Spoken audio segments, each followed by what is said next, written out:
Madam President, I rise as a parent, as a father, as an American who saw the horror of Newtown. Too many times I have come to this Senate floor to say I offer my thoughts and prayers to the parents of the victims of an assault weapon attack. Too many times. Too many times. Columbine, Aurora, Virginia Tech, Newtown, how many times will we have to offer our thoughts and prayers to the victims of gun violence? I have two beautiful children, Alicia and Rob, and they're the most important and cherished things in my life. I don't know what I would do if anything happened to either one of them. So I'm here for them and for the children they may have one day, and for every child in Newtown and across America whose small voice has been silenced by a gun.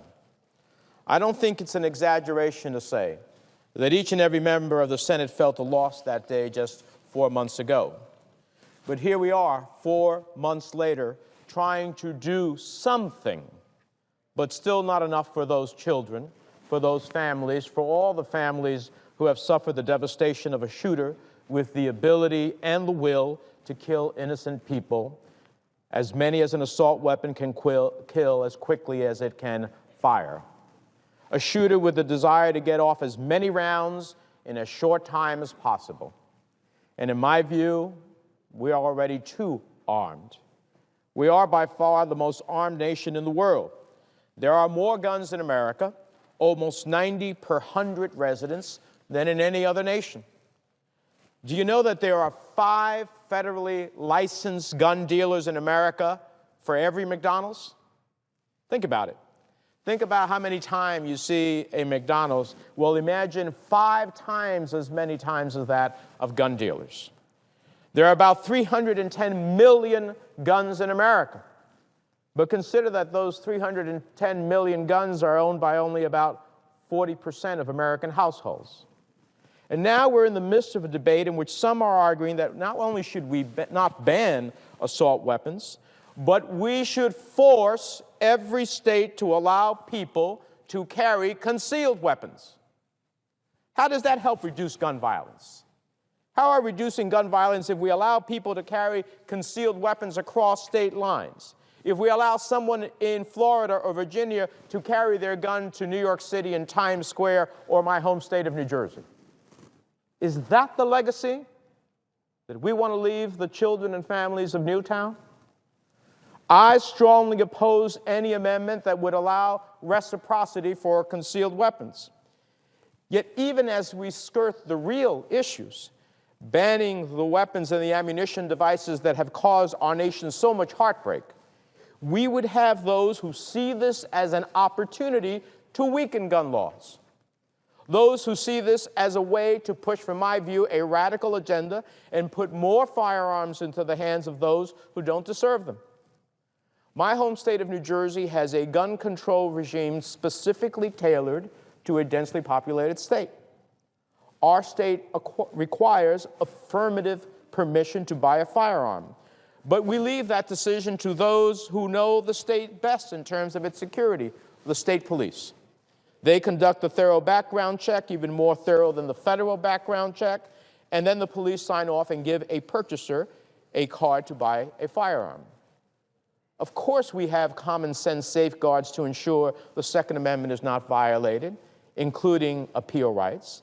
But under an amendment offered by one of my colleagues, soon New Jersey's carefully constructed firearms law, if this amendment were to be adopted, would be eviscerated. Soon New Jersey's law would only be as good as the least restrictive states. This amendment, in essence, is mandatory concealed carry reciprocity.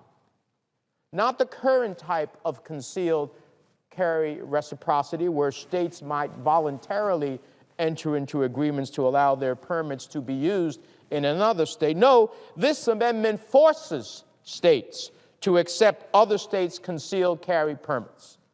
I guess so much for the states' rights advocates I've listened to here so many times. At least 28 states grant concealed carry permits to those convicted of stalking. And at least 7 states grant concealed carry permits to those convicted of misdemeanor assault and battery. At least 12 do not require any firearm safety training before the issuance of a concealed carry permit. Florida and Utah do not even require residency for a concealed carry permit. And yet this amendment would force states like New Jersey to accept these permits, even if the out-of-state concealed carry permit owner would not be eligible to simply possess a gun under our laws, much less carry it. This amendment would turn our positive discussion on how to best protect our children into another feather in the cap of the NRA and its gun manufacturers, another example for it to show how it's got the stranglehold on this national discussion. And in my view, this is just asking for more gun violence, not ending it. And not banning assault weapons is asking for more gun violence. Allowing larger clips with more firepower does nothing to end the violence. It's not about hunting. If you need 100 rounds to go hunt a deer, you're in sad shape. Do we honestly think it makes sense to allow someone without a mandatory background check to buy an assault weapon that can fire up to 13 rounds a second with something called a bump fire stock? Should we not even be considering making weapons that can fire 13 rounds a second legal on the streets of America?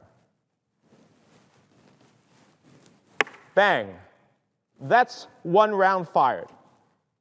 It took me 4 seconds to say those 5 words. In those 4 seconds, if I had an assault weapon, I could have gotten off 52 rounds.